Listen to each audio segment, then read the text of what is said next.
కౌలు రైతు భూమి లేకపోయినా కౌలుకు తీసుకొని సాగు చేసే రైతు. భూమి ఉన్న రైతులకు ప్రభుత్వాలు పెట్టుబడి సాయం, లోన్లు ఇస్తున్న విషయం మనకు తెలుసు.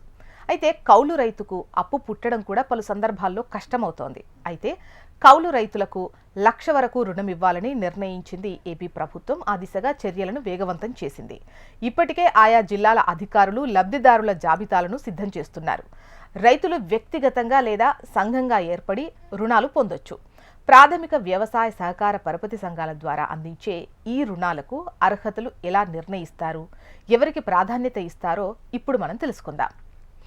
కౌలు రైతులు 1,00,000 వరకు రుణం పొందాలి అంటే తప్పనిసరిగా సంబంధిత అధికారులు జారీ చేసిన కౌలు పత్రాలు కలిగి ఉండాలి.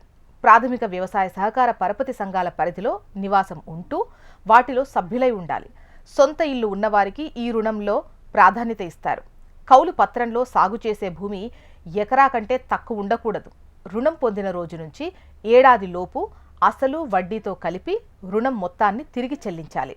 ఇక ప్రభుత్వం భూమి లేని పేదలకు వ్యవసాయం కోసం ఇచ్చే దారాఖస్తు భూమి డీకేటీ, అసైన్డ్ భూములు సాగు చేస్తూ కౌలు పత్రం ఉన్నవారు ఈ రుణానికి అర్హులు కాదు.